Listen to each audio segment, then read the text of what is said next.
घंटे के 4 घंटे के योगी नहीं, लेकिन योगी जीवन वाले। मान लीजिए आपका सरनेम वर्मा है, तो आप जीवन भर वर्मा ही रहते हैं। शर्मा तो नहीं हो जाते 1 साल के बाद, 2 साल के बाद। आपका सरनेम सिंघानिया है, सिंह है, आप जीवन भर आपकी वो पहचान बनी रहती है, आप वही रहते हैं, वो चेंज नहीं होते। हम यदि योगी जीवन वाले हैं, तो 1 घंटे के लिए हम योगी हैं और बाकी समय हम अपने 24 आवर्स को देखें, चलिए उसमें से हम 4 घंटे, 6 घंटे, 8 घंटे विश्राम करते हैं। 16 घंटे को देखें, 18 घंटे को देखें, उस समय हमारी क्या स्थिति है? हम योग युक्त रहते हैं या योग करने में हमें मेहनत या मुश्किल लगती है? बाबा ने एक बहुत सुंदर सी बात कही है, तुम्हारे जीवन में जितनी भी कठिनाइयाँ हैं, विघ्न हैं, उन सब का एक ही कारण है, एक कारण। यदि मुझे अपने लौकिक कार्यों में समस्याएँ आ रही हैं, विघ्न आ रहे हैं या फिर अलौकिक पुरुषार्थ में भी मुझे विघ्नों का सामना करना पड़ रहा है, एक ही कारण है और वो कारण है लूज़ कनेक्शन। यदि मेरा कनेक्शन ऊपर वाले के साथ लूज़ है, तो जीवन में समस्याएँ आएँगी ही आएँगी, परिस्थितियाँ आपके चारों तरफ मुँह बाएँ खड़ी ही रहेंगी, ये मान के चलें। भगवान वाच जैसे यहाँ कोई भी वायर यदि हल्का हो, थोड़ा-सा लूज़ हो, तो ना तो ये लाइट जलेगी जिसमें आप मुझे देख पा रहे हैं, ना तो हम इस प्रकार से कनेक्टेड रहेंगे। यदि कहीं पे भी वायर थोड़ा-सा लूज़ हो जाए तो डिस्कनेक्ट हो जाएँगे, अंधेरा हो जाएगा और अंधेरे में व्यक्ति भटकता है। वैसे ही यदि ऊपर वाले के साथ मेरा कनेक्शन ठीक नहीं है, लूज़ है कनेक्शन, तो यहाँ अंधेरा हो जाता है, प्रकाश नहीं रहता। मेरी बुद्धि काम नहीं करती, मैं ठीक से निर्णय नहीं कर पाता, चीज़ों को परख नहीं पाता और फलतः यदि मैं चीज़ों को परख नहीं पा रहा हूँ, निर्णय नहीं कर पा रहा हूँ, तो गलतियाँ हों और गलतियाँ होंगी तो वही वो परेशानियाँ, वही उदासी, वही निराशा और वही चिड़चिड़ापन, ये सब चीज़ें शुरू हो जाती हैं। इसीलिए हम अपने कनेक्शन को ठीक करें और बहुत सिंपल बाबा ने बातें कह दी हैं। रोज़ आप मुरली सुनते हैं। बाबा ने इसके लिए कहा, मान लो कभी तुम्हें ऐसा लगता है कि तुम्हारा कनेक्शन थोड़ा-सा लूज़ है, तुम बाबा के सामने आकर के बैठो। बाबा तुम्हारे लूज़ कनेक्शन को ठीक करने में तुम्हारी मदद करेंगे। और मान लो फिर भी कनेक्शन नहीं जुड़ रहा है, कई बार होता है ना हम योग में बैठते हैं और भी ज़्यादा संकल्प-विकल्प चलने शुरू हो जाते हैं। तो हमें लगता है कि अरे योग में आके बैठे थे और भी ज़्यादा संकल्प-विकल्प चलने लगे, उससे अच्छा तो चलते हैं, कुछ और काम कर लेते हैं। तो बाबा ने कहा मान लो योग में बैठते हो फिर भी तुम्हारा योग नहीं लग रहा है, तो तुम उठ के जाओ मत, पक्का करते रहो मैं बाबा का, बाबा मेरा, मैं बाबा का, बाबा मेरा। प्यार से हम बाबा से रूह-रिहान करें, इतना अपनत्व तो रखें ना। देखिए, अपने माता-पिता से हमारा कितना अपनापन है। अपने लौकिक मदर-फादर के बारे में सोचो। उनसे कितना अपनापन है, हम कितने खुले हुए हैं, अपने दिल की हर बात उनसे करते हैं। वो हमारी हर समस्याओं के लिए कंसर्न्ड रहते हैं। कोई भी छोटी-सी भी बात होती है, कभी बचपन में या आप जब यंग थे, आप जब थक के आते थे, तो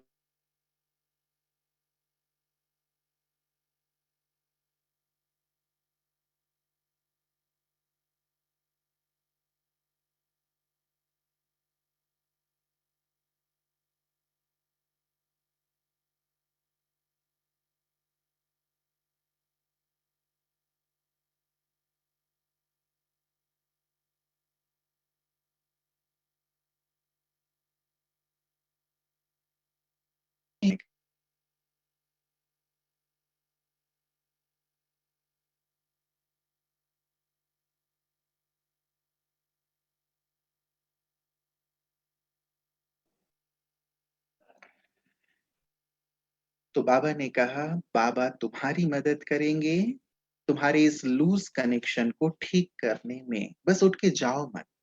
इसीलिए हम एक नियम बना लें कि दिन में कम से कम 5 बार देखिए ये ट्रैफिक कंट्रोल का नियम भी बाबा ने क्यों शुरू किया था? 5 बार, 7 बार, ये सारे दिन में वो कनेक्टिविटी हमारी बनी रहे बाबा के साथ, हम चेक कर पाएँ कि हम कनेक्टेड हैं या डिस्कनेक्टेड हैं। इसीलिए ये नियम बाबा ने रखा था, अब भी यज्ञ में हैं, आप सब भी उसका पालन करते होंगे, लेकिन हो सकता है अपने कार्यों के कारण आप उस समय ना भी कर पाते हों। हर घंटे में 1 बार का लक्ष्य रखें तो बहुत अच्छी बात है। 1 मिनट हम सब तरफ से डिटैच होके अशरीरी हों, बाबा से कनेक्टेड हो जाएँ। और नहीं तो कम से कम 5 बार ये नियम बना लें। अभी मान लो वहाँ भी यदि लॉकडाउन की स्थिति है, ना भी हो तो भी 5 बार हम नियम बना लें कि बाबा के पास 5-5 मिनट के लिए हमें बैठना है, 10-10 मिनट के लिए बैठना है। बैठ कर के अपनी दिल की बातें करनी है। मान लो हमारे माता-पिता घर में बैठे हैं, जब कभी हम घर से निकलते हैं, उनके साथ थोड़ी देर बैठते हैं, बात कर लेते हैं, तो उन्हें कितना अच्छा लगता है, हमें भी कितना अच्छा लगता है, हम हल्के हो जाते हैं। बाहर से हम आते हैं तो भी उनके पास थोड़ी देर के लिए बैठ जाते हैं और सुनाते हैं कि माँ आज ऐसा हुआ या पिताजी आज ऐसा हुआ। थोड़ी देर यदि बैठते हैं, अच्छा लगता है। पेरेंट्स एक्सपेक्ट करते हैं कि मेरा बच्चा मेरे पास बैठे, लेकिन बच्चे ज़्यादा बिज़ी हो गए हैं कि ठीक है मम्मी-पापा तो बैठे हुए हैं, वो ओके, ओके मेरे पास बहुत सारा काम है, अभी मैं ये कर लेता हूँ, वो कर लेता हूँ, ये है, कार्य किसके पास नहीं है देखिए, कार्य कभी खत्म नहीं होंगे, कार्य कभी बिल्कुल भी मतलब हमें फ्री नहीं होने देंगे। वो कहते हैं ना ज़िंदगी जब तक रहेगी, फुर्सत ना मिलेगी काम से। कुछ तो पल ऐसे निकालो, प्यार कर लो भगवान से। हम ये दूसरों को समझाते हैं, सिखाते हैं, हम प्रैक्टिकली इसे अपने जीवन में भी शामिल करें। क्यों ये बहुत महत्वपूर्ण है? देखिए जब हम बाबा के पास बैठते हैं, बाबा से बहुत गहरी बातें हमें टच होती हैं। इसे यदि आपने अपनी आदत बना लिया है तो। महाभारत में एक प्रसंग आता है।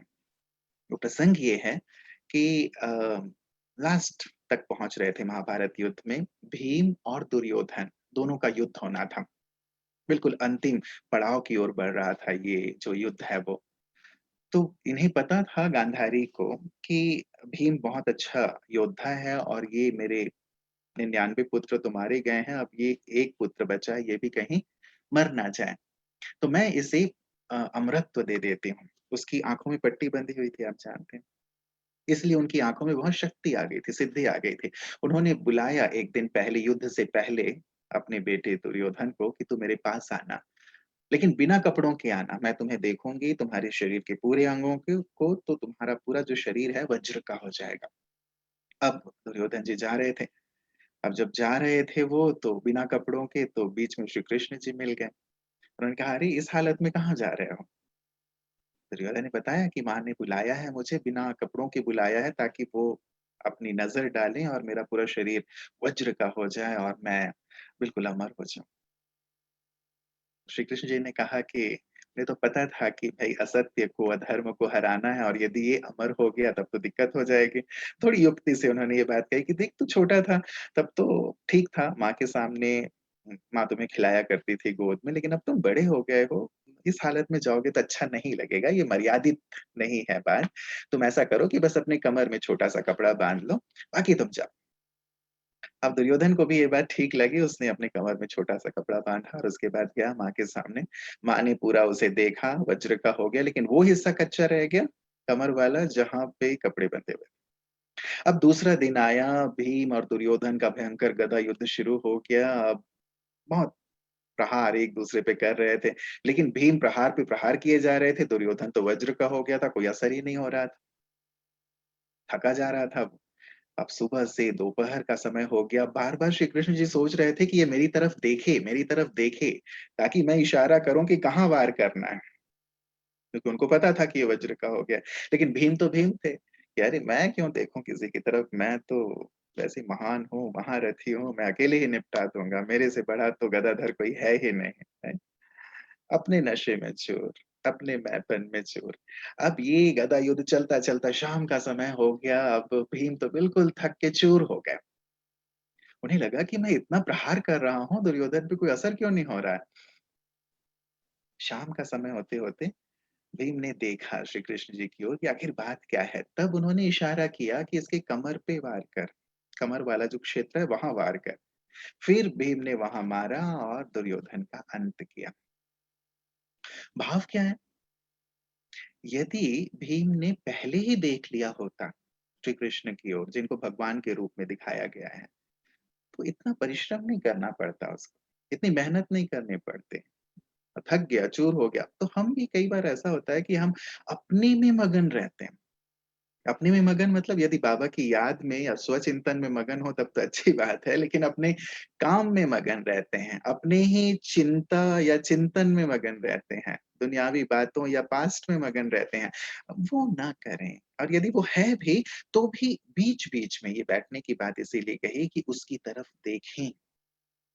उन्हें पता है कि सिचुएशंस को कैसे हम हैंडल अच्छी तरह से कर सकते हैं, क्या बातें आने वाली हैं। इन सब चीज़ों के बारे में भगवान से अच्छा कोई और जान सकता है? उनसे अच्छा मार्गदर्शक कोई और हो सकता है? उनसे अच्छा हमारी चिंताओं को हरने वाला, हमें हल्का करने वाला कोई हो सकता है? कोई करता ही नहीं आज। लोग आपको भारी करेंगे, हल्का कोई नहीं करेगा। लोग आपको टेंशन देंगे, आप कोई टेंशन को कोई हरने वाला नहीं है क्योंकि सब ऐसे ही घूम रहे हैं। इसीलिए हम बाबा की तरफ देखें।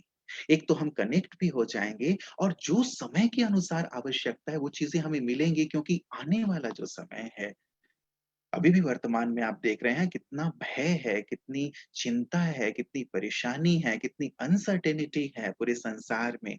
और ऐसे माहौल में जब लोग इतनी ज़्यादा नेगेटिव हैं, इतनी ज़्यादा उनकी मन की जो स्थिति है, वो दुनियावी बातों में लगी हुई है, तो उसकी वाइब्रेशंस कितने नेगेटिव होंगे। यदि हमें उसके प्रभाव से मुक्त रहना है, तो हमें योग युक्त रहना होगा। हमें ये जानना होगा कि हमें क्यों योग युक्त रहना ज़रूरी है, क्यों अपने जीवन में योग को शामिल कर लेने की गहराई से ज़रूरी है। क्योंकि यही वर्तमान समय की भी ज़रूरत और आने वाले समय की भी ज़रूरत। यदि हमें संसार के इस विकारी, नेगेटिव वातावरण से मुक्त रहना है, हमें योग युक्त रहना होगा। वही योग युक्त मतलब इन बातों से बिल्कुल मुक्त रह सकते हैं, जो बाबा से कनेक्टेड रहें। दूसरी बात, बाबा भी ऐसी ही आत्माओं से सेवा कराएँगे ना जो कि उससे जुड़े हुए हैं, जो उसके सम्मुख हैं। मान लीजिए अभी मैं आपसे बात कर रहा हूँ, आप सबके साथ मैं बिज़ी हूँ। मान लीजिए मैं फ़ोन पे ये चीज़ कर रहा हूँ, मैं फ़ोन से आपसे जुड़ा हुआ हूँ। अब यदि कोई थर्ड पर्सन मुझे फ़ोन करता है, तो फिर मैं तो ऑलरेडी आपके साथ एंगेज हूँ। तो वो जो बंदा मुझसे बात करना चाहता है, उससे तो मेरी बात होगी ही नहीं, राइट? मैं भी यदि अपने मन से, अपने बुद्धि से यहाँ दुनिया दुनिया में उलझा हुआ हूँ, दुनियावी बातों में उलझा हुआ हूँ, तो बाबा मुझे जो कहना चाहते हैं, बाबा मुझसे जो कराना चाहते हैं, वो नहीं करा पाएँगे। जो योगी हैं, जो उनके समीप हैं, जो कनेक्टेड हैं, उनके थ्रू ही वो कार्य करा सकते हैं और हम सब चाहेंगे ना कि बाबा मुझे यूज़ करें। बाबा जो विनाश काल है या फिर आने वाली प्रत्यक्षता का समय है, उसमें मुझे यूज़ करें। यदि हम ये चाहते हैं, तो अपने फ़ोन को, अपने मन-बुद्धि को फ्री करें। उसके साथ रहें और उसे ही से यूज़ करने दें। हमने बहुत यूज़ कर लिया, सारे कल्प हमने अपने मन-बुद्धि को यूज़ कर लिया। जैसा चाहा हमने अपने जीवन को जिया, लेकिन अब हम भगवान के लिए अपने आप को फ्री कर दें। योग इसलिए भी आवश्यक है, क्योंकि योग से ही तो हमारे विकर्म विनाश होंगे ना। 63 जन्मों के विकर्मों का बोझ है देखें और बाबा ने कहा है विकर्म विनाश केवल 2 ही तरीकों से हो सकता है, या तो योग बल से या फिर भोग बल से। भोग बल अर्थात धर्मराज की कड़ी से कड़ी सजाएँ, जिनका हमारे यहाँ शास्त्रों में बहुत वर्णन है कि गरुड़ पुराण में कि धर्मराज कैसी-कैसी सजाएँ देते हैं। गरम-गरम तेल में डाल के पकोड़े बना देते हैं या ऊँची पहाड़ी से नीचे फेंक देते हैं या आरी से चीर देते हैं, ऐसे-ऐसे वर्णन हैं। अब ऐसा होता तो नहीं, कुछ अलग धर्मराजपुरी नहीं है, लेकिन फिर भी आत्मा इस देह में जब है, अंतिम समय में उसे अपने सभी कर्मों का साक्षात्कार और वो पीड़ा होती है। बाबा ने कहा है कि अंत समय में जल्दी-जल्दी जन्म और जल्दी-जल्दी मृत्यु, ये इन दोनों के द्वारा आत्माओं को बहुत कष्ट होगा और यही धर्मराजपुरी होगी। आत्माएँ देह त्यागेंगी और भटक जाएँगी, जैसे अभी कोरोना काल में भी कितनी आत्माएँ शरीर छोड़ रही हैं। युद्ध होता है तो कितनी आत्माएँ शरीर छोड़ती हैं। और बाबा ने ये भी कहा है कि जब ये आत्माएँ शरीर छोड़ देती हैं, असमय छोड़ती हैं, तो उनका देह तो तैयार होता नहीं है, गर्भ तैयार नहीं होता, तो भटक जाती हैं। जिस पीड़ा में, जिस तकलीफ में उन्होंने शरीर छोड़ा है, वही पीड़ा और वही तकलीफ लेके वायुमंडल में भटकती रहती हैं। उसकी वाइब्रेशंस बहुत ज़्यादा भारी करती हैं आत्माओं को और अब भटकती आत्माओं का भी प्रकोप बढ़ता चला जाएगा। इसीलिए हमें योग युक्त होने की ज़रूरत है कि हम उन आत्माओं को भी मुक्ति दे सकें। ऐसा नहीं कि उन आत्माओं का प्रभाव हमारे ऊपर आ जाए। ये बाबा ने कहा है कि शांति लेने के लिए, मुक्ति लेने के लिए वो आत्माएँ तुम्हारे पास आएँगी। क्या हम अभी तैयार हैं कि ऐसी आत्माएँ हमारे सामने आ जाएँ? कोई इविल सोल मेरे सामने आ जाए और मैं अपने आप को खुद ही भूल जाऊँ कि मैं मास्टर सर्वशक्तिवान हूँ, मैं मुक्ति देने वाला हूँ, हाँ, मैं शांति देने वाला हूँ। यदि मैं ये भूल जाऊँ, तो मैं अपना कर्तव्य नहीं कर पाऊँगा ना। इसीलिए अभी से इसकी लंबी समय की सुंदर प्रैक्टिस की ज़रूरत है। विकर्म विनाश अपना भी हमें करना है और उन आत्माओं का भी विकर्म विनाश करना है। सोचिए कितना बड़ा कार्य है।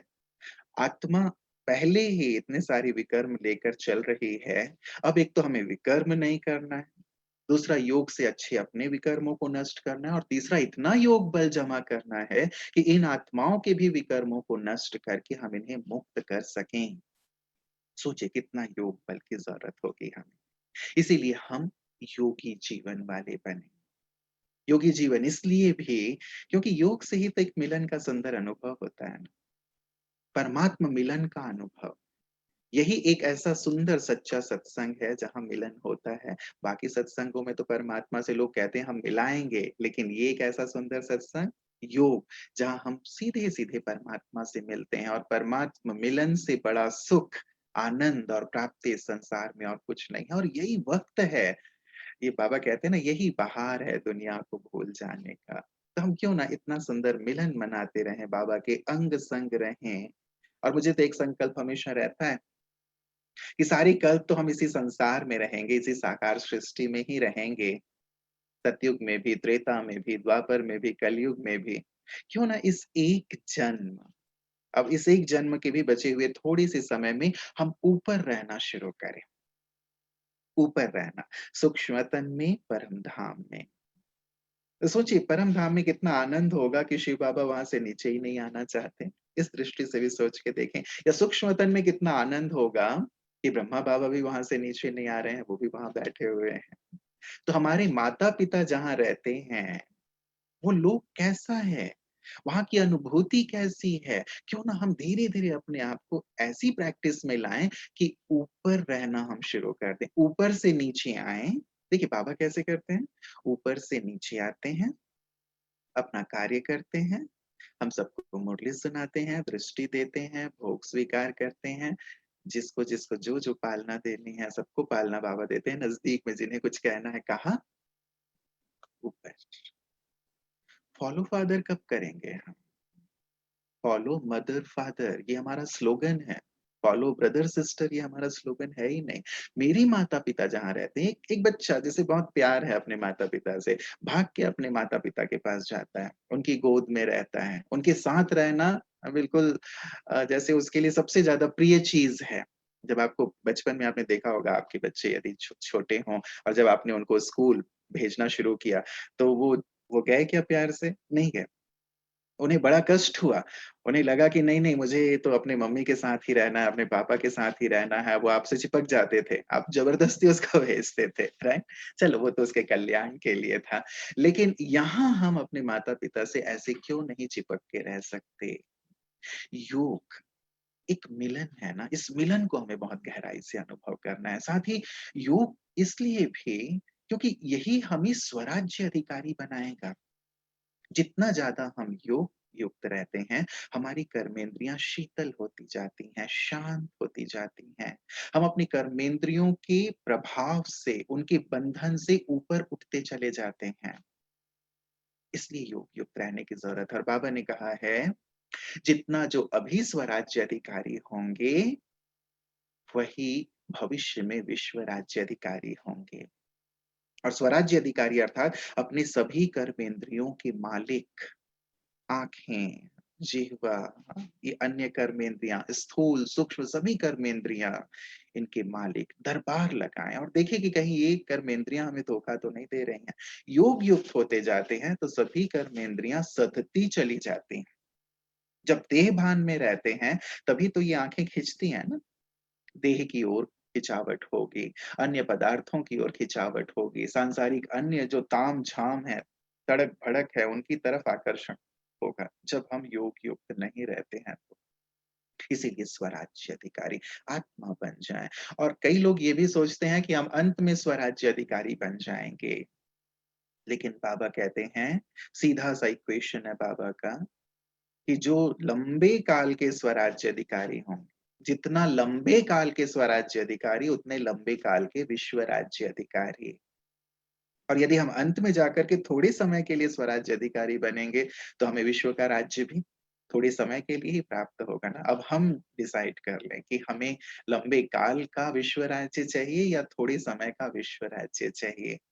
इसीलिए अभी से इसकी प्रैक्टिस करें और जितना हम योग युक्त होते चले जाते हैं, उतना-उतना अपने ऊपर एक नियंत्रण आता चला जाता है। अपनी आँखों के ऊपर, अपनी जिह्वा पे, अपने कानों पे, हमें क्या करना है, क्या नहीं करना है, वो सब चीज़ें हमें स्पष्ट होती जाती हैं। योग ही हमारे संकल्पों को श्रेष्ठ बना देता है, हमारे कर्म को बहुत महान बना देता है, वाणी में जौहर भर देता है, शक्ति भर देता है। आप 2 शब्द बोलेंगे, सामने वाले के दिल में वो बात उतर जाएगी। जिसको बाबा कहते हैं कि योग का जौहर अपनी वाणी रूपी तलवार में भरो। साथ ही योग हमें सर्व सिद्धियाँ प्रदान करता है। प्राप्तियाँ लिख करके रखिए अपने पास कि योग क्यों करना ज़रूरी है, क्यों योगी जीवन बनाना ज़रूरी है। एक नज़र उस पे डाल लिया कीजिए।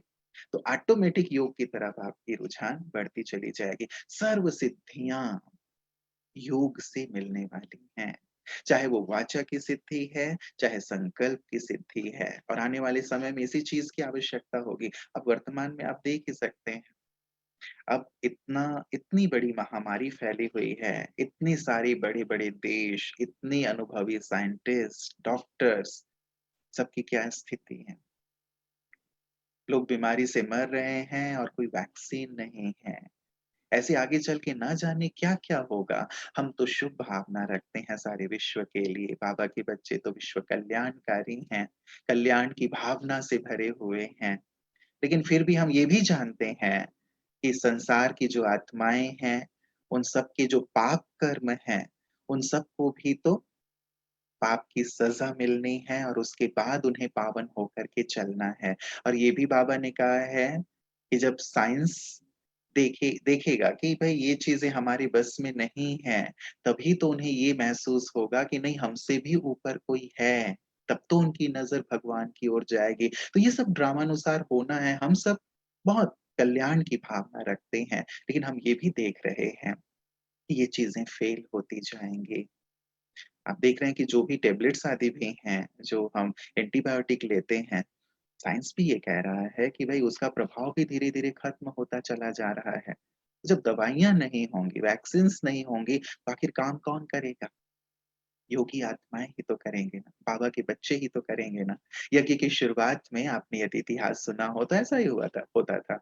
यज्ञ में दवाइयाँ नहीं थीं, बेगरी पाठ का समय था, तो ऊपर से बाबा दवाइयाँ भेज देते थे और दवाइयाँ भी कैसी होती थीं कि चलो इसको ढोढा और छाछ खिला दो, बस उसकी बीमारी दूर हो जाएगी। इसको गरम-गरम देशी घी का हलवा खिला दो, इसकी बीमारी ठीक हो जाएगी। उससे ठीक हो जाया करते थे। चलो बाबा तो ये खेल-पाल कराते थे। लेकिन आगे चल कर के सचमुच हमें अपनी दृष्टि से, अपनी उपस्थिति से, पानी चार्ज करके किसी को दे दिया, किसी को 2 शब्द बोल दिए कि तथास्तु कहाँ से निकला है?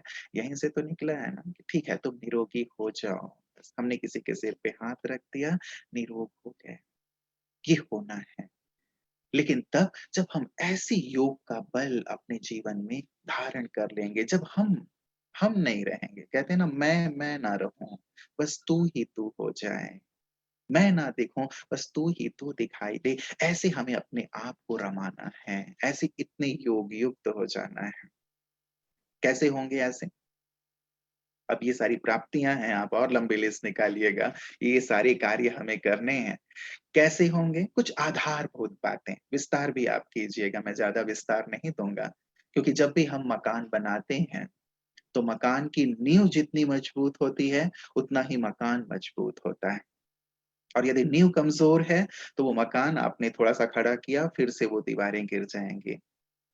जितनी ऊँची इमारत आप बनाना चाहते हो, आपकी नींव भी उतनी ही मजबूत होनी चाहिए। तो योग युक्त जीवन की बात यदि हम कर रहे हैं, तो योग के लिए जो नींव है, आधार हैं, उन्हें भी तो हमें मजबूत करना होगा।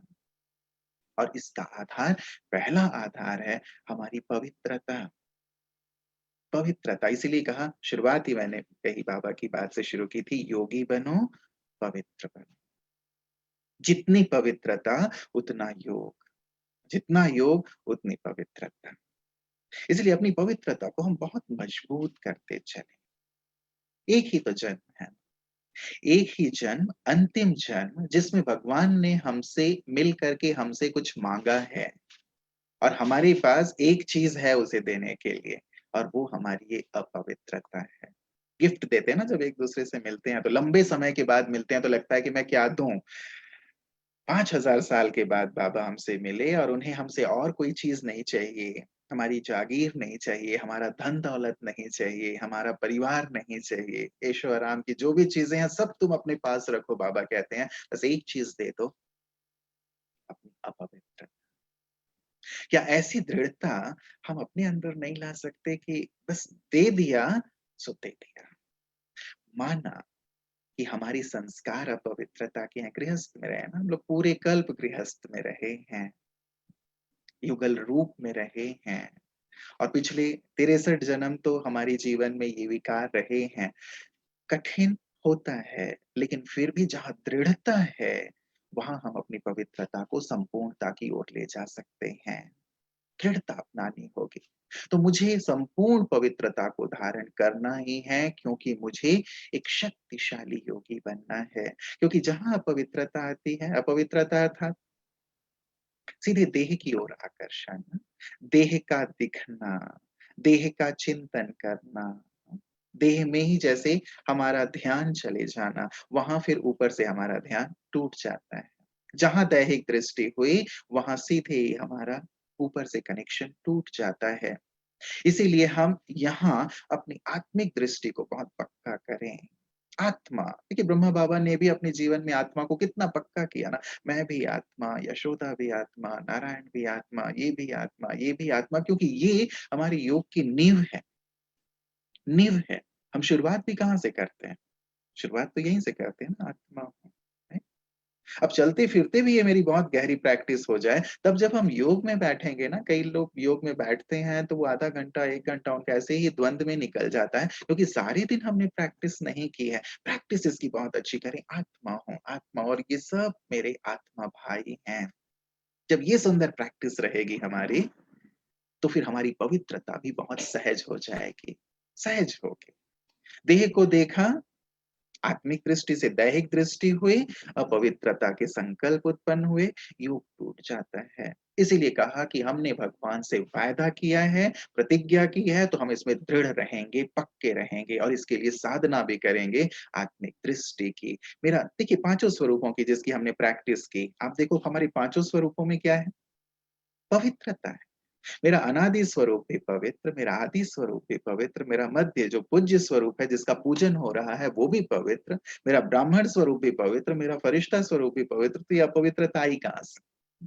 इसीलिए बाबा ने कहा कि बच्चे बार-बार इसकी प्रैक्टिस करो, हर घंटे में 1 बार पाँचों स्वरूपों की ड्रिल करो।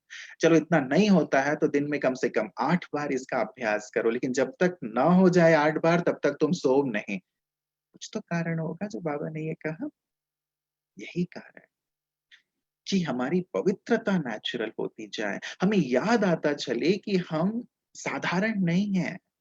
छोटे से छोटा-सा मेरा जो प्रोफ़ेशन है, छोटा-सा मेरा घर है, 2-4 मेरे संबंधी हैं, मैं वो नहीं हूँ। योग मतलब मैं आत्मदर्शन कर लूँ, आत्म साक्षात्कार कर लूँ कि मैं ये हूँ, अनादि, कितना श्रेष्ठ, आदि, मैं देवता आधा कल्प तक, मेरी पूजा हो रही है मंदिरों में, लोग मुझे याद कर रहे हैं, मेरे लिए घंटियाँ बज रही हैं, मेरे लिए पुकार हो रही है। भगवान मेरे सम्मुख, कितना भाग्यवान मैं। उनका मैं राइट हैंड, उनका मैं डायरेक्ट बच्चा, उनकी डायरेक्ट रचना और मैं ही वो फरिश्ता जिनका कितना वर्णन है। मुस्लिम धर्म में, क्रिश्चियन धर्म में जहाँ आप लोग रहते हैं, आप देख रहे होंगे चारों तरफ आपको फरिश्ते ही फरिश्ते दिखाई देते हैं। हर जगह एंजेल एंजेल बने हुए हैं। कौन है वो? आप हो। योग हमें ये अनुभूति करा देता है ना, तो हम ये अनुभव करें। तो पवित्रता को बहुत मजबूती से हमें दृढ़ता से अपने जीवन में अपनाना है। बहुत दृढ़ता से। मैंने बहुत समय पहले अपनी डायरी में एक बात लिखी थी, शुरुआत में कि तुम्हारे 5 मिनट की कामांधता तुम्हारे पूरे 5000 वर्ष को अंधकारमय बना सकती है। इसलिए तुम डिसाइड करो कि तुम्हें क्षणिक आनंद की ओर बढ़ना है या फिर पूरे 5000 वर्ष को तुम सुखमय और आनंदमय देखना चाहते हो? मुझे डिसाइड करना है। और मुझे अपने 5000 वर्ष के लिए ये क्षणिक जो आनंद भासता है नहीं, उसकी ओर नहीं बढ़ना है। बाबा ने कहा साकार मुरली में बाबा की एक बात जिसने दिल को छू लिया था। बाबा ने कहा कि बच्चे तुम्हारा बाप तुम्हारे सम्मुख बैठकर तुमसे अपवित्रता की भीख माँगता है। सोच, तुम्हारा बाप तुम्हारे सम्मुख बैठकर तुमसे अपवित्रता की भीख माँगता है। क्या तुम अपने बाप को भीख नहीं देंगे? कितनी दिल को छू लेने वाली बात है ना? एक ज एक जन्म के थोड़े से समय क्या मैं अपने आप को संपूर्ण पावन नहीं बना सकता? मन में भी आने वाले जो संकल्प विकल्प हैं, स्वप्न तक भी मैं उसे शुद्ध करने का लक्ष्य रखूं। उन चीजों को क्यों देखूं? उन चीजों को क्यों सुनूं? उन चीजों में क्यों अपने आप को एंगेज करूं? सस्टेन करते हैं कई बार हम उन विचारों को, जिसके कारण वो फिर से हमें परेशान करते हैं। जिस रास्ते पे नहीं जाना है, जिस देश में नहीं जाना है, मैं उसका पता क्यों पूछूं? मैं उसकी तरफ क्यों देखूं? मैं अपने अंदर उस इंटरेस्ट को खत्म करूं। एक बार दे दिया जिसको बाबा कहते हैं धरत परे लेकिन धर्म ना छोड़ें। ये हमारी धारणा होनी चाहिए। और यदि किसी के देह की ओर आकर्षण हो भी रहा है ना तो एक सुंदर सी प्रैक्टिस कर ले। बाबा कहते हैं ये शरीर सर्प है, आत्मा मणि है। कहते हैं ना बाबा?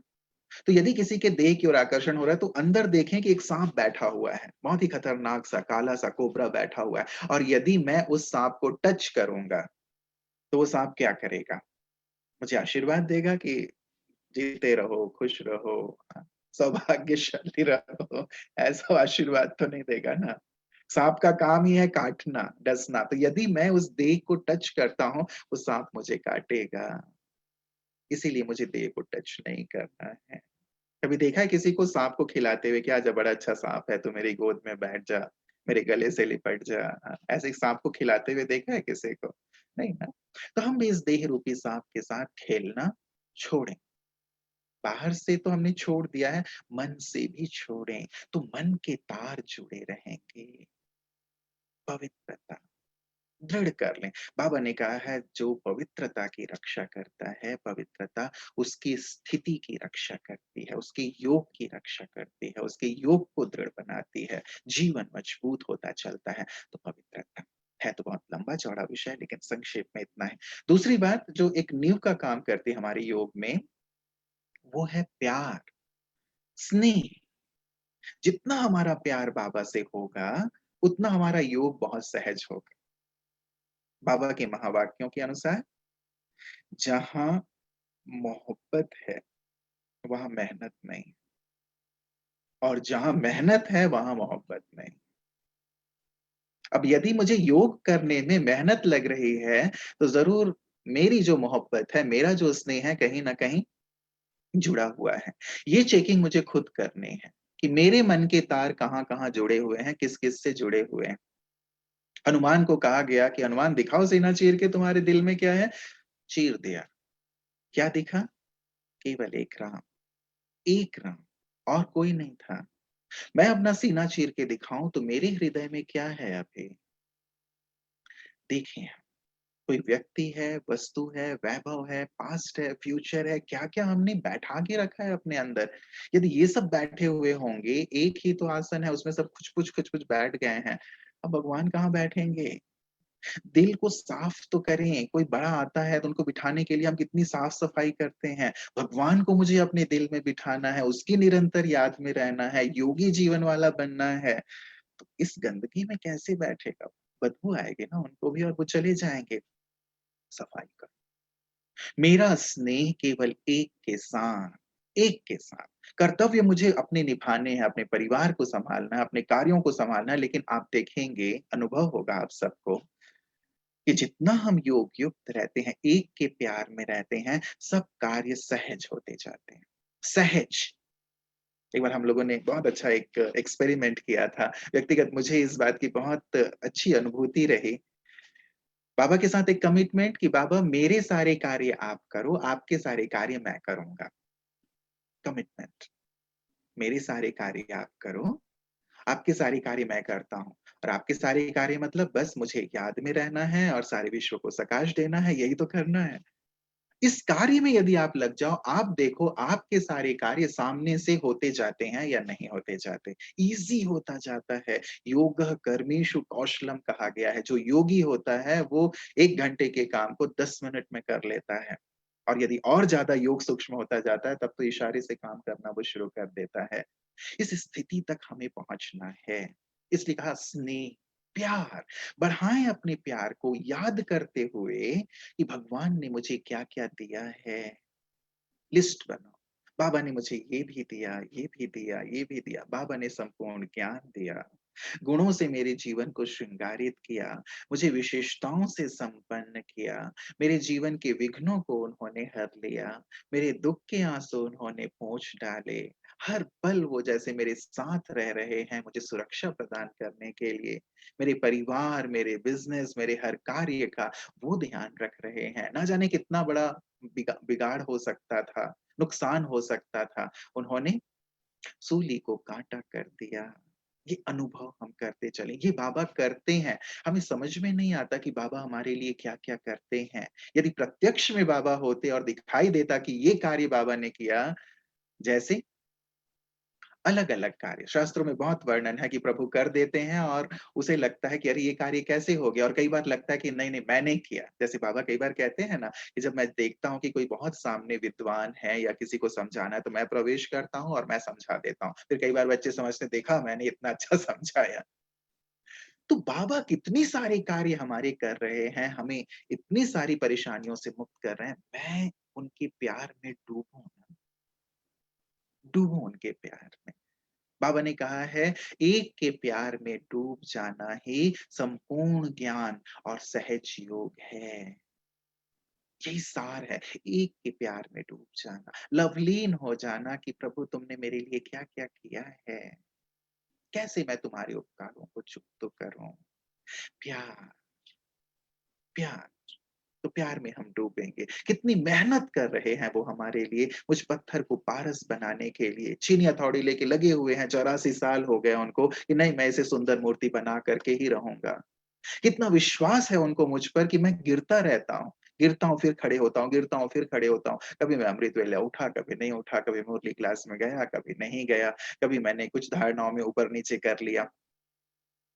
कभी आपने देखा बाबा को ये कहते हुए कि क्या है तू? कितनी मेहनत कर रहा हूँ तेरे ऊपर और तू बार-बार ऐसा कर रहा है। इतना होने के बाद भी बाबा कहते हैं विश्वास, कि नहीं बच्चे तुम ही करोगे, तुम ही बनोगे, तुम ही कल्प-कल्प बने थे। मैंने देखा है तुमने ही किया है और इस बार भी माया को तुम ही परास्त करोगे। तुम कल्प-कल्प के विजयी हो। मेरा तुम पे पूरा विश्वास है। मेरा तुम पे संपूर्ण प्यार है। अभी कुछ दिन पहले भी बाबा ने मुरली में कहा ना कि मेरे तो बस तुम एक ही हो और कोई धंधा ही नहीं है मुझे। अब तुम ये देखो कि तुम्हारे कितने हैं। मेरे तो मैं सीधे-सीधे कह रहा हूँ कि बस तुम एक ही हो मेरे। अब तुम ये देखो कि तुम्हारे कितने हैं और तुम मेरी प्रॉपर्टी हो। मैं तुमसे बहुत प्यार करता हूँ। प्यार शब्द नहीं, बाबा ने कहा मुझे तुम में मोह है। इतना प्यार ना, अब इतना कौन करेगा? इतना निस्वार्थ भाव से 84 इयर्स से कोई आपको तराश रहा है, तराश रहा है, तराश रहा है। कोई उसको अपना स्वार्थ ही नहीं है। बस एक प्यार है, आपको बनाना चाहता है। तो जो मुझसे इतना प्यार करता है, अनकंडीशनल लव, मेरा कितना प्यार हो उससे और रिटर्न केवल इतना चाहता है कि बस तुम योग युक्त हो जाओ और अपने आप को पूरी तरह परिवर्तित कर लो। जो गंदगी है ना, छी-छी चीज़ें हैं, जैसे अपवित्रता है, इन सब चीज़ों को छोड़ दो, मेरे लिए छोड़ दो, क्योंकि अब आने वाला समय यदि ये चीज़ें तुम्हारे साथ रहेंगी तो तुमको ही तकलीफ होगी। तो प्यार में टर्न होना कितना ईज़ी होता है ना, देखो आपने लवर्स को देखा होगा, प्रेमी-प्रेमिकाओं को देखा होगा। विदेश में आप रहते हैं तो वहाँ तो आप जानते हैं कि खुले तौर पे प्यार होता है। यहाँ भारत में जब वो चीज़ें देखते हैं तो थोड़ा-सा लगता है कि हाँ, कैसे ये चीज़ें कहाँ से आ गई। लेकिन उनकी एक अच्छी चीज़ देखने को मिलती है। अच्छी चीज़ ये कि यदि सुबह से बैठे हैं तो शाम तक बैठे हुए हैं, गार्डन में बैठे हैं तो एक जगह ही बैठे हुए हैं साथ-साथ। यदि सागर के किनारे बैठे हैं तो एक साथ सुबह से हो शाम हो गई। एक-दूसरे के साथ बैठे हैं, एक-दूसरे को देख रहे हैं, बातें कर रहे हैं। पता नहीं क्या बातें कर रहे हैं, कुछ तो बातें करते होंगे। लेकिन उन्हें एक-दूसरे की कंपनी अच्छी लगती है क्योंकि प्यार है, राइट? वो एक-दूसरे को देखना चाहते हैं। छोटी-मोटी बातें करते होंगे कि क्या खाया, क्या पिया, आदि-आदि इत्यादि। लेकिन चूँकि प्यार है इसीलिए एक-दूसरे की कंपनी अच्छी लगती है। अब सोचिए कि एक संसार में प्यार करने वाले 2 लोग सुबह से लेके शाम तक, रात तक एक-दूसरे के साथ रह सकते हैं, एक-दूसरे से बातें कर सकते हैं, उन्हें वो अच्छा लगता है, उसे वो एन्जॉय करते हैं। हम बाबा के साथ सारे दिन नहीं रह सकते?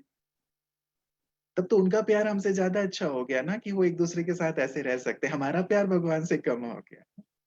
हमें सीखना चाहिए। मीरा कितनी मगन रहती है ना, भक्तों को देखो कितनी मगन रहते हैं। मैं भी ऐसे मगन रहूँ। कैसे रहेंगे? एक तो उनके उपकारों को, उनकी मेहनत को, उनके विश्वास को याद करके क्या-क्या दिया बाबा ने एंड सेकंडली बाबा ने कहा है कि जितना तुम निराकारी अवस्था में रहते हो, उतना तुम्हारा प्यार बढ़ता चला जाता है। तीसरी बात जो बहुत इम्पोर्टेंट है हमारी नींव के रूप में, वो है हमारी ज्ञान का एक सुंदर भंडार हमारे पास होना चाहिए। श्रेष्ठ चिंतन। जितना अच्छा चिंतन होता है हमारा, उतना हमारा चरित्र सुंदर बनता है, जितना अच्छा हमारा चिंतन होता है, उतना ही ज्ञान का बल हमें योग युक्त होने में मदद करता है। इसीलिए हम ज्ञान के बल को भी जमा करते चलें। ज्ञान का सुंदर विस्तार है, इसके विस्तार में मैं नहीं जाऊँगा, वक़्त हो रहा है, लेकिन आप इस पर खुद ही विचार करना, जितनी स्वमान, बहुत सारे स्वमान हमें बाबा ने दिए हैं, स्मृतियाँ हमें बाबा ने दिलाई है, ये सब हमारे ज्ञान में है, ज्ञान के चिंतन में है। इनका जितना सुंदर चिंतन होता है, आत्मा मजबूत होती जाती है, योग युक्त होती जाती है एंड 4 जो बहुत इम्पोर्टेंट है, ईश्वरीय मर्यादाओं का पालन। यदि हम ईश्वरीय मर्यादाओं में रहते हैं, तो हमें योगी जीवन बनाना सहज हो जाता है, योग युक्त रहना सहज हो जाता है। और यदि मर्यादाओं से बाहर कदम निकालते हैं तो? सीता जी ने मर्यादाओं की जो रेखा थी, वहाँ से बाहर कदम निकाला और हमने देखा कि क्या हुआ, दुखी हो गया जीवन। तो अमृत वेले से लेके रात्रि तक जो ईश्वरीय मर्यादाएँ हमें मिली हैं, उन मर्यादाओं में रहें। कितनी खुशी होती है माता-पिता को जब उनकी आज्ञाओं का पालन बच्चे करते हैं। उन्हें पता है कि यदि ये कार्य करेगा, तो उसे क्या नुकसान होगा। यदि हम अमर्यादित कार्य करेंगे, पता है कि हम दुखी होंगे और हमारा योग टूट जाएगा, तो क्यों हम मर्यादा से बाहर जाएँ। एक बार रुक कर के सोच लें, ये कार्य श्रीमत अनुसार है या नहीं या इस कार्य को करने से इसका एंड रिजल्ट क्या होगा। हम लोग ये नहीं सोचते, इसीलिए मर्यादा की लकीर से बाहर निकल पड़ते हैं। ज़्यादा नहीं, लेकिन थोड़ा-सा सोचते हैं कि थोड़ा-सा घूम के आ जाएँ, देखते हैं कि क्या होता है। थोड़ी दूर जाते हैं, तभी हमें महसूस हो जाता है कि अरे! ये तो गड़बड़ है। कई बार हम ज़्यादा ही दूर निकल जाते हैं। ना निकलें, अपना टाइम वेस्ट क्यों करें? पता है जब हमें कि कहाँ हमें लाभ है, कहाँ हमें हानि है, लाभ में रहें। देखिए, मैं एक चीज़ हमेशा कहता हूँ हमने ही भगवान को बुलाया ना। सारे कल्प हम अपने मत पे और दूसरों की मत पे चलते आए और इसीलिए इतने नीचे आ गए, गटर में पड़े हुए हैं। हमने भगवान को चीख-चीख के बुलाया है, प्रभु आओ, प्रभु आओ, प्रभु आओ, हमें बचाओ, हम कहाँ फँस गए हैं।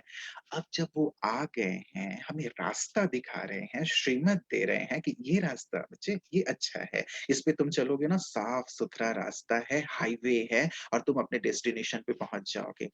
अब हाईवे उन्होंने हमें दिखा दिया है, अब हम फिर से दूसरे सड़कों पे निकल जाते हैं कि नहीं हाईवे तो ठीक है, लेकिन ये जो सड़क है इस पे भी उतर के देखता हूँ कि ये कहाँ जा रहा है और उधर लंबा चले जाते हैं। यदि आप हाईवे छोड़ते हैं और दूसरे रास्ते पे निकल जाते हैं तो क्या करना होता है? जाते हैं फिर बोर्ड मिलता है कि नहीं जी ये रास्ता ठीक नहीं है, वापस आओ। टाइम वेस्ट हुआ ना, तो क्यों टाइम वेस्ट करें? ईश्वरीय मर्यादाएँ, नींव है, बाबा की दुआएँ मिलती हैं। देखिए सबसे इम्पोर्टेंट बात है, जब हम भगवान की आज्ञाओं के अनुसार चलते हैं ना, भगवान का आशीष मिलता है, उसकी दुआएँ मिलती हैं और जहाँ भगवान राज़ी है, फिर और कुछ करने की ज़रूरत नहीं होती। इसीलिए इन आधारों पर बहुत ध्यान दें कि हम अपने योग को बहुत सुंदर करते चलें। कुछ प्रैक्टिसेज़ मैं आपके सामने रखता हूँ, फिर आपके कुछ प्रश्न हो तो आप ज़रूर पूछिएगा। योगी जीवन के लिए 4 सुंदर प्रैक्टिसेज़ वैसे तो बहुत विस्तार है ये विषय बट 4 मैं आपके सामने अभ्यास रख रहा हूँ, फिर आपके कुछ प्रश्न हो तो उसके बाद हम लोग योग करेंगे। देखिए हमारे शरीर की 4 अवस्थाएँ होती हैं, सारे दिन में सुबह उठने से लेकर के रात तक। एक होता है हम चलते हैं, दूसरा होता है हम बैठते हैं, तीसरा होता है हम खड़े रहते हैं और चौथा होता है हम लेटते हैं। ये 4 अवस्थाएँ होती हैं। अब इन चारों अवस्थाओं में हम 4 सुंदर प्रैक्टिसेज़ अपने लिए ले लें। पहला, जब हम चलते हैं, तो जब भी चलें, अभ्यास करें कि मैं फरिश्ता हूँ। मैं लाइट के शरीर में जैसे आत्मा लाइट बैठी हुई हूँ, फरिश्ता हूँ, चारों तरफ लाइट माइट की किरणें फैलाता हुआ चल रहा हूँ। मैं फरिश्ता हूँ, मैं फरिश्ता हूँ। प्रैक्टिस करें इसकी। कभी मैं मास्टर सर्वशक्तिवान फरिश्ता हूँ, शक्तियों की किरणें फैलाता हुआ चल रहा हूँ। कभी मैं मास्टर दुःख हरता, सुख करता फरिश्ता हूँ, सबके दुःख हरते हुए और सुख के वाइब्रेशंस फैलाते हुए चल रहा हूँ। फरिश्ता हूँ, फरिश्ता हूँ। जब भी चलूँ मैं, जब भी मुझे पैदल चलना हो, थोड़े दिन कीजिए, 1 हफ्ते कीजिए, आपको बहुत आनंद आएगा और इसके साथ अलग-अलग स्वमानों को आप जोड़ सकते हैं, तो इसमें एक नवीनता बनी रहेगी। दूसरा, जब आप बैठते हैं, तो बैठना आपका ज़्यादा होता है, आप घर में भी बैठते हैं, ऑफ़िस में जाते हैं तब भी बैठते हैं। तो बैठते समय आप 3-4 प्रैक्टिसेज़ ले सकते हैं। एग्ज़ाम्पल के तौर पे, जब मैं बैठा, मैं यहाँ बैठ जाऊँ। मेरा तन यहाँ सोफ़े पे बैठा है, लेकिन मैं आत्मा यहाँ भृकुटी तख्त पे बैठी हुई हूँ। थोड़ी देर के लिए प्रैक्टिस कर लें।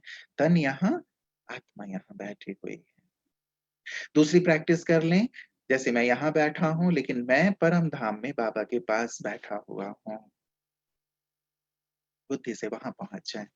तीसरी बैठक आप ले सकते हैं कि मैं कल्प वृक्ष की जड़ में बैठा हुआ हूँ, जैसे मम्मा बाबा बैठे हैं, सारे कल्प वृक्ष को प्रकाश दे रहे हैं, वैसे ही मैं कल्प वृक्ष की जड़ में बैठा हुआ हूँ और सारी कल्प वृक्ष को प्रकाश दे रहा हूँ। मैं पूर्वज हूँ, तपस्वी हूँ, आधार मूर्त हूँ। और चौथी बैठक हो सकती है, बैठते समय प्रैक्टिस, मैं बाप-दादा की गोद में बैठा हुआ हूँ। जैसे बाबा मुझे प्यार से बुला रहे हैं, आओ बच्चे मेरी गोद में बैठो, ज़मीन में क्यों बैठते हो? मेरी गोद में बैठो। कितना भाग्यवान हूँ मैं, भगवान मुझे ऑफ़र करते हैं कि ज़मीन में नहीं, मेरी गोद में बैठना। मैं यहाँ बैठा हुआ हूँ, खाली बैठा हुआ हूँ, तू यहाँ बैठ। मैं भी छोटे फरिश्ते के रूप में भाग के जाऊँ, बाबा की गोद में बैठ जाऊँ। बाबा से दृष्टि लूँ, बाबा से शक्ति भरूँ, इस नशे में स्थित रहूँ कि मैं ईश्वरीय संतान हूँ, भगवान की गोद में बैठा हूँ। तो भगवान की गोद में बैठ के वैसे भी सारे ही जो विकार हैं दूर हो जाएँगे, मन निर्मल हो जाएगा। अच्छा है ना? तो आप सभी को आज की जो इस क्लास में साथ बैठे हुए हैं, ये जो 4 सिंहासन हैं, आप सभी को सौगात के रूप में मधुबन की तरफ से मधुबन जब भी आते हैं आपको गिफ्ट मिलती है ना? अभी आप मधुबन नहीं आ पा रहे हैं, तो आपको सूक्ष्म ये गिफ्ट, सूक्ष्म सिंहासन आपको भेंट में दे रहे हैं। अब इन चारों सिंहासनों पे ही बैठिएगा आप, हाँ? पहला भृकुटी सिंहासन पे, दूसरा परम धाम के आसन पे, तीसरा कल्प वृक्ष की जड़ पे और चौथा बाबा की गोद में। ये 4 मेरे लिए सिंहासन हैं। इन सिंहासनों पे ही मैं बैठूँगा क्योंकि मैं राजा हूँ और राजा कभी भी ज़मीन पे नहीं बैठता, राजा हमेशा ही आसन पे बैठता है। तीसरी हमारे शरीर की अवस्था होती है, हम खड़े होते हैं। खड़े होकर मोस्टली हम किसी से बात करते हैं या खड़े होकर के हम आते-जाते हुए लोगों को देखते हैं। तो जब आप खड़े हों, तो खड़े होकर के प्रैक्टिस कीजिएगा आत्मिक दृष्टि की। मैं आत्मा अपने आत्मा भाई से बातें कर रहा हूँ। थोड़ी प्रैक्टिस। योग ना प्रैक्टिस का विषय है। इसीलिए जितनी ज़्यादा हम प्रैक्टिस करते हैं ना, उतनी इसमें गहराई आती चलती है। इसीलिए आप प्रैक्टिस ज़रूर करें। आप देखिए कोई भी कार्य हो, चाहे आपको गाड़ी चलाना हो, चाहे आपको कोई और भी आप किसी स्किल में बहुत ही वो अपने अंदर पूर्णता लाना चाहते हों, अभ्यास करना पड़ता है। खेल खेलते हैं खिलाड़ी, कितनी प्रैक्टिस करते हैं। हमारी पीवी सिंधु जी का एक वो आया था इंटरव्यू आया था।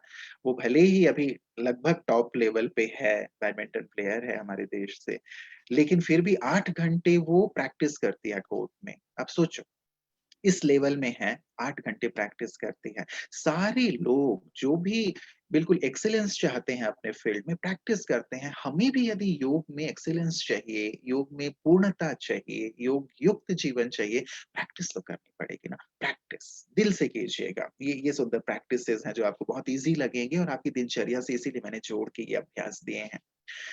चौथा जब आप बिस्तर पे जाते हैं, लेटते हैं, तो लेटते ही तो हमें नींद नहीं आती है ना? हमें 5-10 मिनट का समय लग जाता है। तो एक कार्य करें, अपना पोता मेल बाबा को दें, चाहे लिख कर के दें, चाहे ओरली दें। लिख के दें तो बहुत अच्छा है, लेटर टू गॉड के नाम से, ये भी एक अच्छी आदत है। और उसके बाद प्रैक्टिस करते हुए सोएँ। 2 प्रैक्टिस आप कर सकते हैं। एक प्रैक्टिस, मैं ब्रह्मा माँ की गोद में सर रख कर के सो रहा हूँ। माँ मुझे थपकियाँ दे रही हैं, सुला रही हैं, लोरी सुनते हुए। और दूसरी प्रैक्टिस करें, दिखाते हैं हमारे शास्त्रों में, आपने देखा होगा कि क्षीर सागर में विष्णु जी लेटे हुए हैं, और कैसे लेटे हैं? ऐसे, है ना? ऐसे लेटना मतलब निश्चिंत। मैं भी बिल्कुल अपने बिस्तर पे जाके मैं विष्णु चतुर्भुज हूँ, ऐसे स्मृति में स्थित हो जाऊँ, और वो लेट के क्या कर रहे हैं? गीता ज्ञान का सिमरण कर रहे हैं।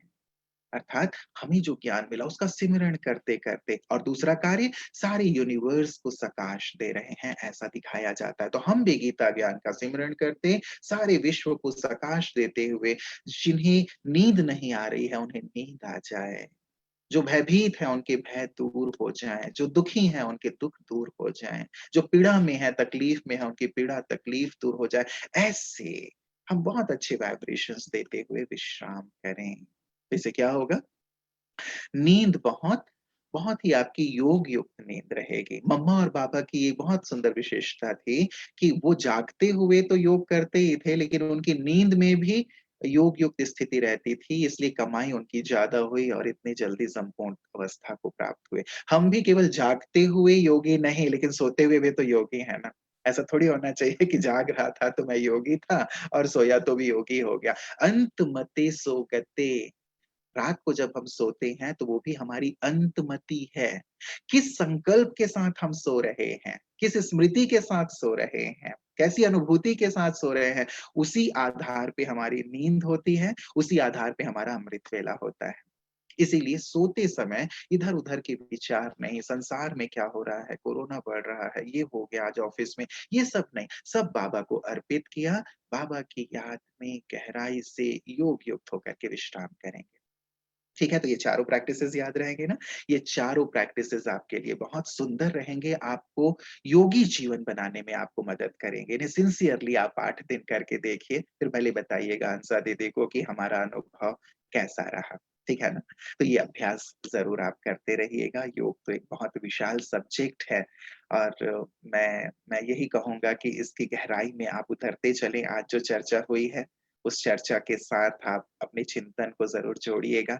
आगे भी जब कभी मुलाकात होगी तो ज़रूर हम लोग इन चर्चाओं को और गहराई से करेंगे। तब तक इन्हें बहुत अच्छे से अपने जीवन में लाएँ, योगी जीवन वाले बनें, अपने जीवन में बाबा को जैसे ऐसे शामिल कर लें, जैसे दूध के साथ हम चीनी मिला देते हैं, फूल के साथ जैसे उसकी खुशबू जुड़ी हुई होती है, सूर्य के साथ जैसे किरण जुड़ी हुई है, वैसे बाबा के साथ मैं कनेक्टेड हूँ, जुड़ा हुआ हूँ। हम दोनों को कोई अलग नहीं कर सकता। ऐसी सुंदर स्थिति की ओर हम चलें, तभी आने वाले समय में सारे संसार के लिए आदर्श बन पाएँगे, और सारे संसार को प्रेरणा देते हुए, सारे संसार को मुक्ति, जीवन मुक्ति देते हुए हम भी खुशी-खुशी अपने घर जा पाएँ। ठीक है? ओम शांति। वक़्त हो रहा है, आपके कुछ प्रश्न हो तो आप पूछ सकते हैं, अन्यथा हम योग की ओर चलें। हंसा दीदी? हाँ जी। जिसको भी प्रश्न है पूछिए please. You are unmuted. You are अच्छा, ये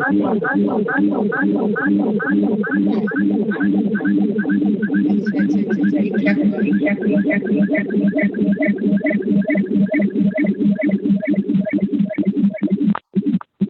You are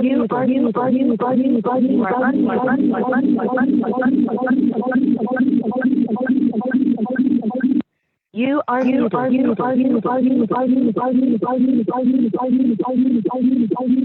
हो रहा है आपकी आवाज़।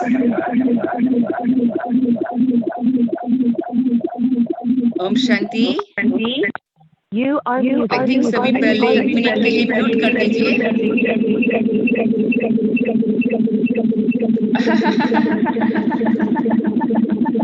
Oh my goodness.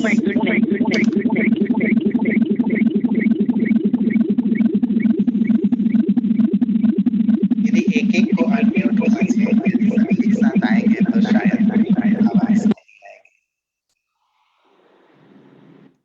या चलिए क्वेश्चन आंसर का सेशन हम एक बार फिर से कर लेंगे। अभी हाँ, योग नहीं, 1 मिनट। किसी को प्रश्न पूछना है? ओम शांति भाई सर। हाँ, बोलो। हाँ जी। वैसे तो कहते हैं ना कि हमें प्रैक्टिस करके सभी पर अपनी कर्म इंद्रियों पर कंट्रोल करना है, जैसे देखते हुए नहीं दिखना है।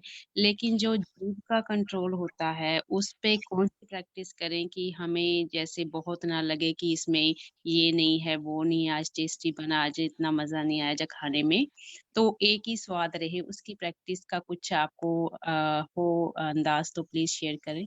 सिंपल है। जितना हम इसे प्रभु प्रसाद के रूप में स्वीकार करते हैं, जो भी हमें मिल रहा है, पहले हम बाबा को अर्पित करते हैं और अर्पित करने के बाद उसे प्रभु प्रसाद के रूप में स्वीकार करते हैं, तो वो प्रसाद में टेस्ट नहीं देखा जाता कि ये इसमें मीठा कम है या कड़वा कम है, खट्टा कम है, ये नहीं देखा जाता। ठीक है, हम परफेक्ट बनाएं, चीजों को हमें परफेक्टली बनाना है। ऐसा नहीं कि हम योगी हैं तो हम बिना नमक का खाएंगे, बिना मिर्ची का खाएंगे, ऐसा नहीं है। योगी मतलब चीजें परफेक्ट बने। लेकिन मान लीजिए वो परफेक्ट नहीं बन पाया, उसमें कुछ चीजें कमी रह गई, तो भी उसे उसी भाव से स्वीकार करे। जैसे कहते हैं ना, योगी मान अपमान सुख दुख सब चीजें में समान रहता है, वैसे ही ये वो टेस्टलेस हो या टेस्टी हो, उसमें भी वो समान रहता है। और ये तब होता है जब उसे वो प्रसाद के रूप में स्वीकार करते हैं। दूसरी बात, जितना हम अशरीरी स्थिति का अभ्यास करते हैं, उतना ज्यादा शरीर के प्रभाव से, शरीर की जो टेस्ट है, एक चीज टेस्ट से उससे भी मुक्त होते चले जाते हैं। तो फिर आपको हर चीज टेस्टी लगेगी, वो जैसी भी हो। इसीलिए दो चीजों पर ध्यान रखें, एक तो प्रसाद के रूप में स्वीकार करेंगे, दूसरा जितना अच्छा शरीर स्थिति का अभ्यास होगा, हमें हर चीज अच्छे से अच्छी लगेगी। Thank you. अच्छा, और किसी का प्रश्न है?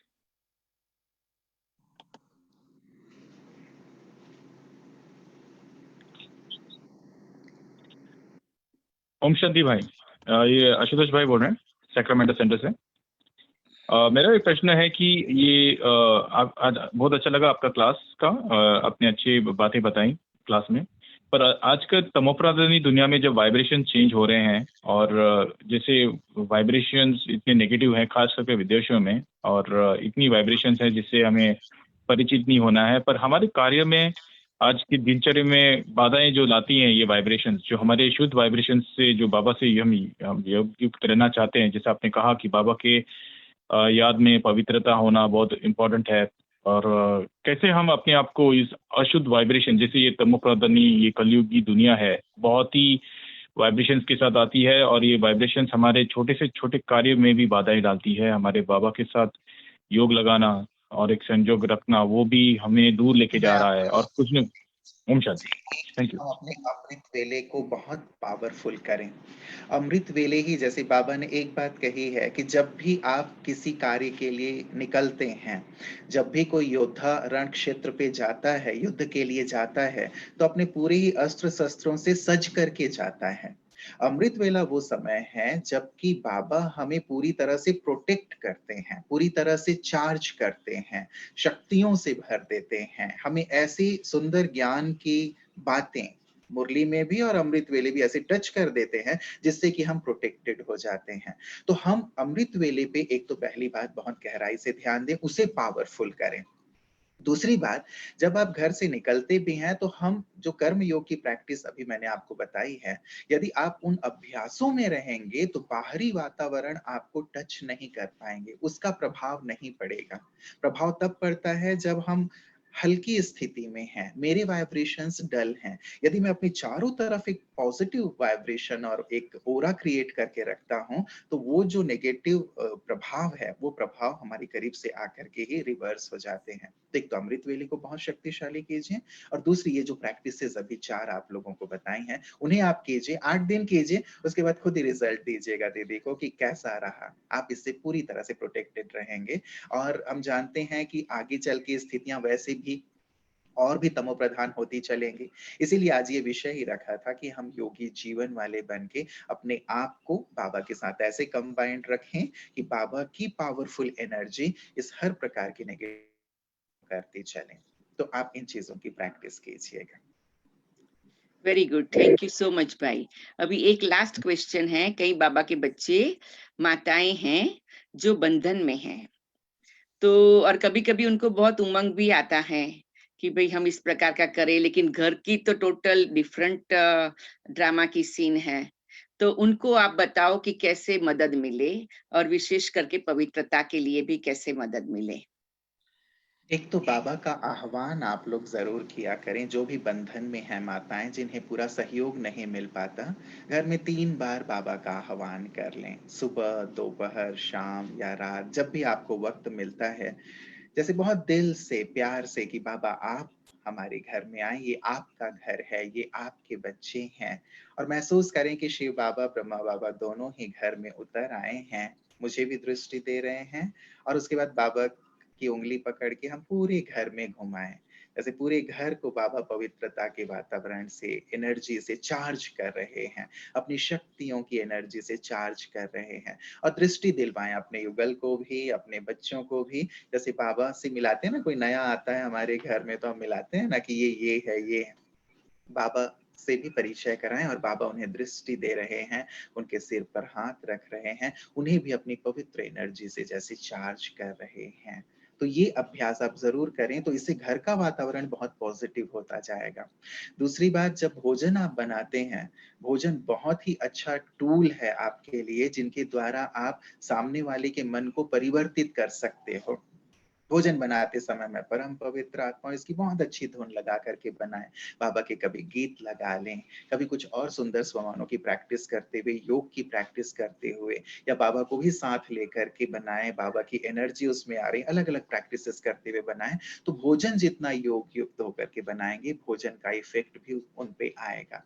और तीसरी चीज़ आप ये करें कि दिन में कम से कम 3 बार बाबा के आह्वान के साथ-साथ उनको आत्मा देखते हुए, चाहे वो सामने हैं या दूर हैं, आत्मा देखते हुए बहुत प्योर थॉट्स दीजिए।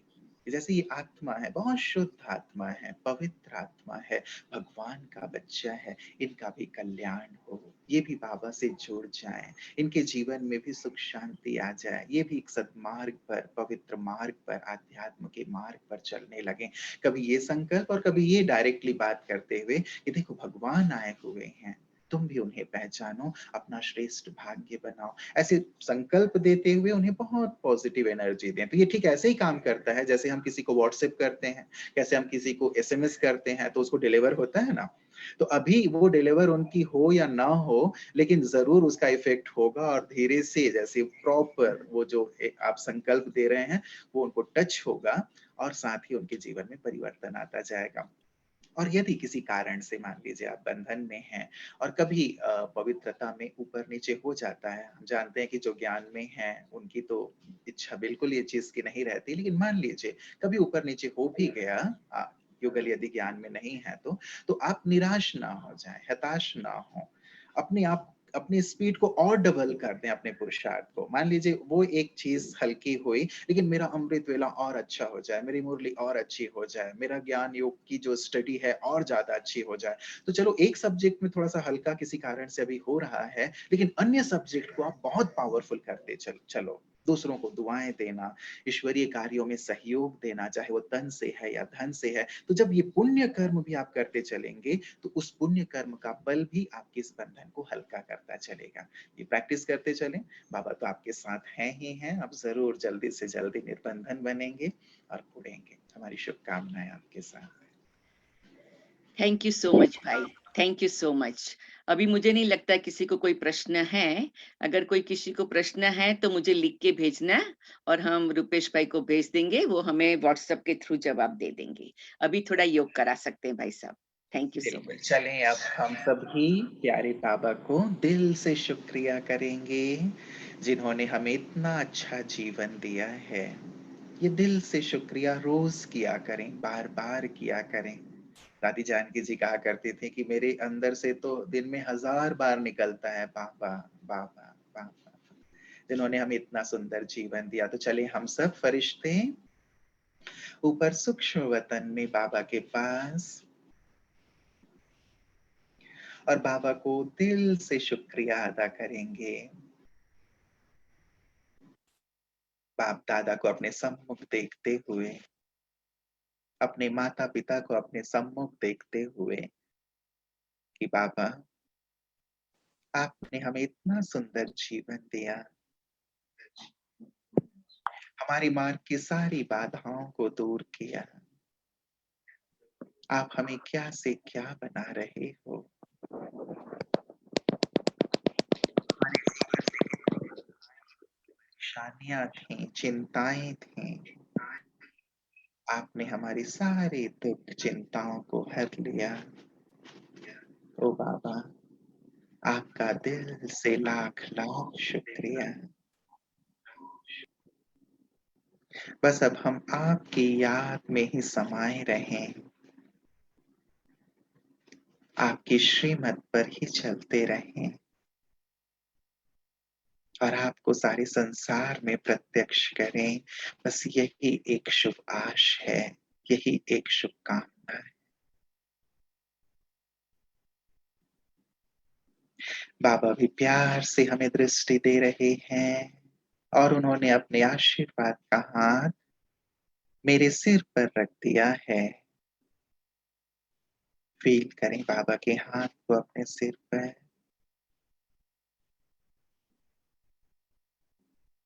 बाबा वरदान दे रहे हैं, बच्चे, अमर भव, मास्टर सर्वशक्तिवान भव। बाबा की शक्तियाँ हमेशा तुम्हारे साथ हैं।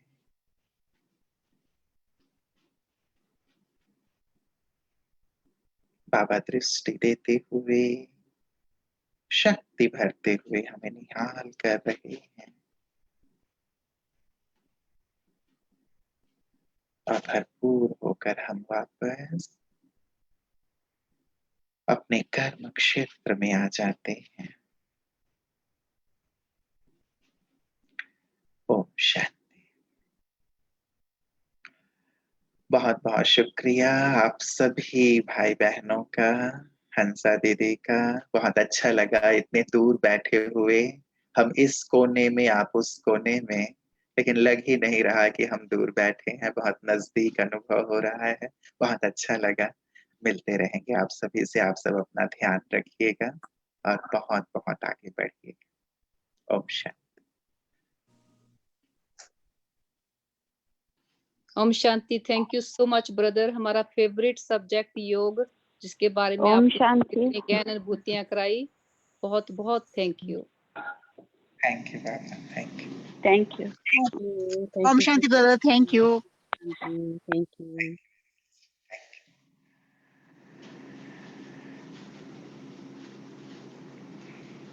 ठीक है हंसा दीदी। ओम शांति। ओम शांति। सभी को हमारी बहुत-बहुत याद देना। Thank you. Thank you. Next ओम वीक में शांति। सूरज भाई को बुलाएंगे। हाँ, थैंक यू। Thank you. ओम शांति।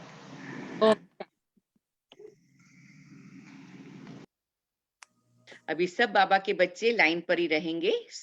रुपेश भाई छुट्टी लेंगे।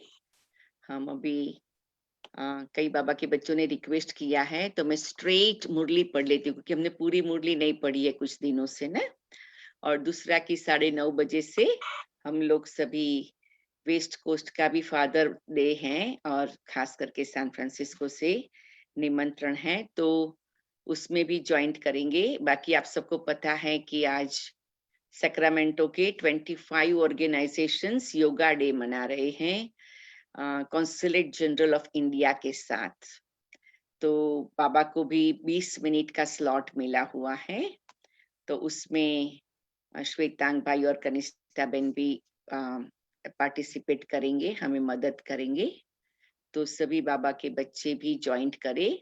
उसमें 2 बातें हैं कि आप जूम से भी ज्वाइंट कर सकते हैं, या तो उनकी फेसबुक लिंक पर क्लिक कर देंगे तो वहां से भी हो जाएगा। आपको जूम पर जाने की जरूरत नहीं, आप फेसबुक से भी सुन सकते हैं। तो